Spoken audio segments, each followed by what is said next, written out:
ஒரு நாட்டுக்கு சர்வதேச பிசினஸ் செய்ய டாலர் ரொம்ப முக்கியம். ஆனா நம்ம நாட்டு பொக்கிஷத்துல டாலர் சுத்தமா தீர்ந்து போச்சு. வெளிநாடுகள்ல இருந்து எதையுமே காசு கொடுத்து வாங்க முடியாத நிலைமை வந்துச்சு.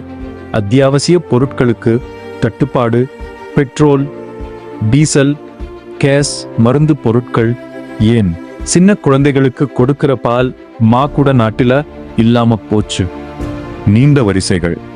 ஒரு லிட்டர் பெட்ரோல் வாங்குறதுக்கும் ஒரு கேஸ் சிலிண்டர் வாங்குறதுக்கும் மக்கள் பல நாட்கள் வீதிகள்ல வெயில்ல வரிசையில நிக்க வேண்டிய சோகம் இருந்துச்சு. மின்சார தடை, பவர் கட்ஸ். மின்சாரம் தயாரிக்க எரிக்க வேண்டிய எரிபொருள் இல்லாததால ஒரு நாளைக்கு 10 முதல் 13 மணித்தியாலங்கள் வரை நாடு முழுவதும் இருளில் மூழ்கியது. பணவீக்கம், ஹைப்பர் இன்ஃப்ளேஷன். பொருட்களின் விலை நாளுக்கு நாள் எட்டாத உயரத்து போச்சு. சாதாரண ஒரு பான் துண்டு வாங்குறது கூட ஏழை மக்களுக்கு கஷ்டமா மாறுச்சு. கடன் செலுத்த முடியாம டிஃபால்ட். சர்வதேச நாடுகள் கிட்டையும் வங்கிகள் கிட்டையும் இலங்கை வாங்கியிருந்த பில்லியன் கணக்கான கடன்களை எங்களால் இப்போதைக்கு திருப்பி தர முடியாது அப்படின்னு அரசாங்கம் அதிகாரப்பூர்வமாக அறிவிச்சது. சுருக்கமா சொன்னா, கப்பல் மூழ்கிற நிலைமையில இருந்தப்போ எப்படியாவது நாட்டை காப்பாற்றணுன்ற ஒரே காரணத்துக்காகத்தான் இலங்கை அரசாங்கம் IMF-இன் கதவுகளை தட்டி எங்களுக்கு உதவி செய்யுங்க அப்படின்னு கேட்டுச்சு. நண்பர்களே, IMF-னா என்னன்னும் பார்த்துட்டோம். இலங்கை எந்த அளவு மோசமான நிலைமையில இருந்தப்போ அவங்க கிட்ட போச்சுன்னும் பார்த்தோம். நண்பர்களே, நாடு அப்படி ஒரு இக்கட்டான சூழ்நிலையில் இருந்தப்போதான் IMF நம்ம நாட்டுக்கு உதவ முன்வந்தது.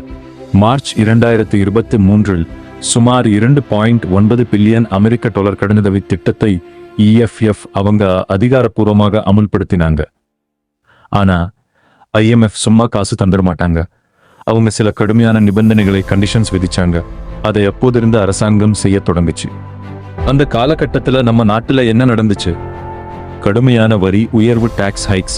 அரசாங்கத்தோட வருமானத்தை கூட்டணுன்றதுக்காக VAT வரி 18% வரை உயர்த்தப்பட்டுச்சு. சம்பளம் வாங்குற நடுத்தர மக்கள் மீதும் கடுமையான வருமான வரி, இன்கம் டாக்ஸ் விதிக்கப்பட்டுச்சு. இது மக்களுக்கு பெரிய சுமையா இருந்தது. கட்டண திருத்தங்கள், பிரைஸ் ஹைக்ஸ். மின்சார கட்டணம் மற்றும் எரிபொருள் விலைகள் உலக சந்தை விலைக்கு ஏற்ப காஸ்ட் ரிஃப்ளெக்டிவ் அடிக்கடி உயர்த்தப்பட்டன.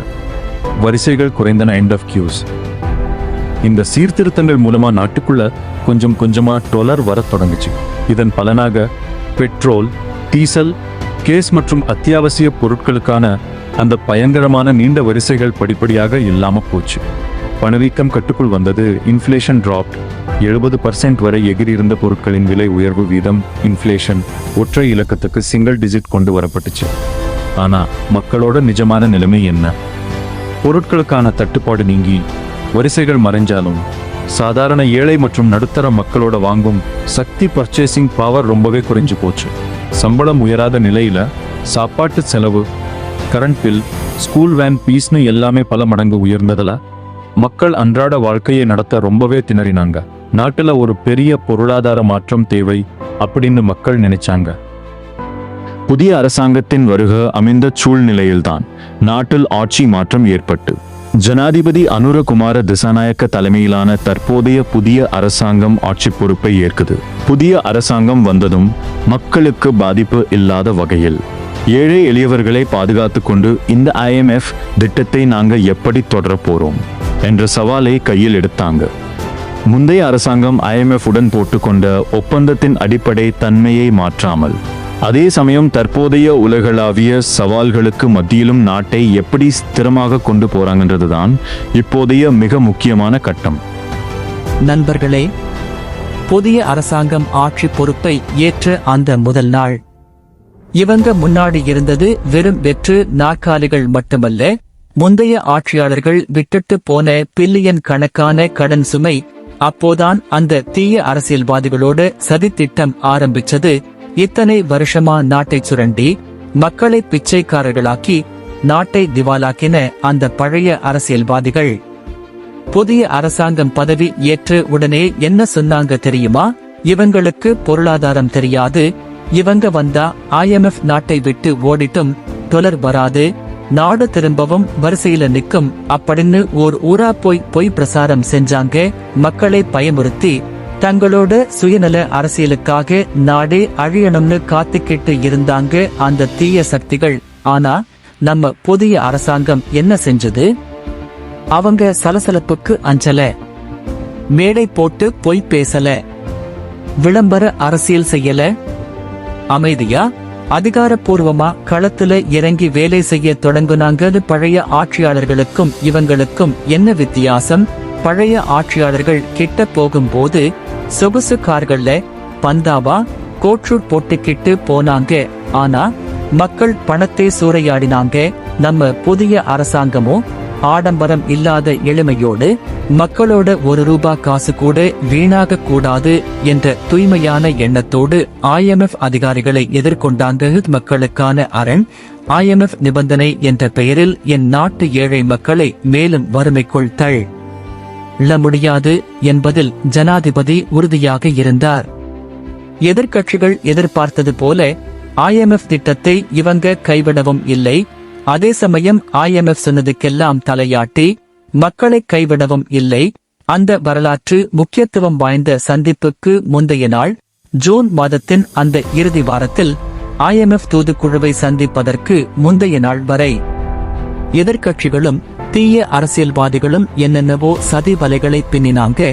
நாளைக்கு இலங்கைக்கும் பேச்சுவார்த்தை முறிய போகுது, அரசாங்கம் கவுழப் போகுது அப்படின்னு ஊடகங்கள்ல வதந்திகளை பரப்புனாங்க. ஆனா அந்த சதிகாரர்களுக்கு தெரியாது, மறுநாள் நடக்க போற சந்திப்பு அவங்களோட பொய் முகமூடிகளை கிழித்தெறிந்து உலக அரங்கில் இலங்கையின் நாணயத்தை கம்பீரமாக நிலைநாட்டப் போகிறது என்று பொய்கள் தோற்று உண்மை ஜெயிக்கப் போகும் அந்த சந்திப்பில் என்ன நடந்தது?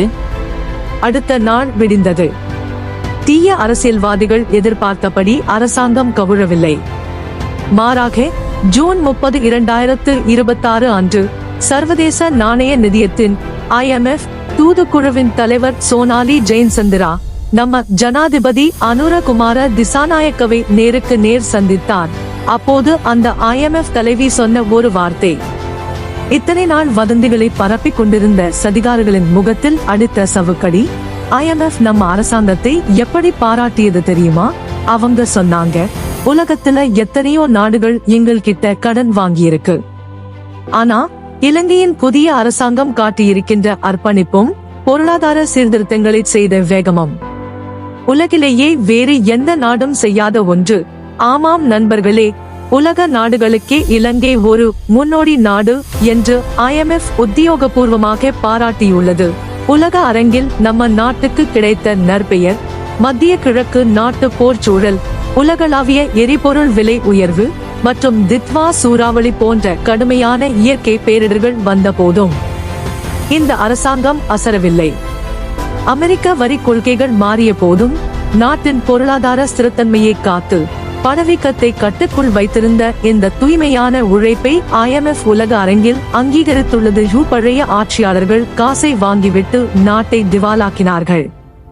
ஆனால் இந்த புதிய அரசாங்கமோ வாங்கிய பணத்தை வீணடிக்காமல் சொன்ன சீர்திருத்தங்களை சரியாக செய்து நாட்டை மீட்டெடுக்கும் ஒரு மிகச் சிறந்த அரசாங்கம் என்று உலக நாடுகளுக்கு முன்னுதாரணமாக நின்று நிரூபித்து காட்டியிருக்கிறது. என் அன்பு நாட்டு மக்களே, இப்போது உங்களுக்கான விழிப்புணர்வு.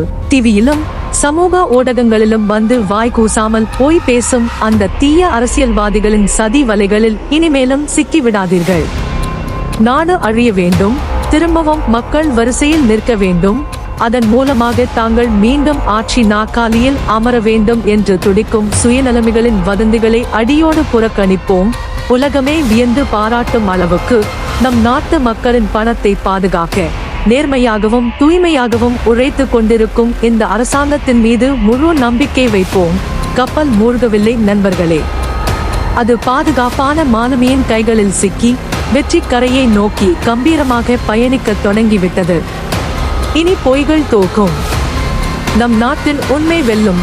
நன்றி, வணக்கம்.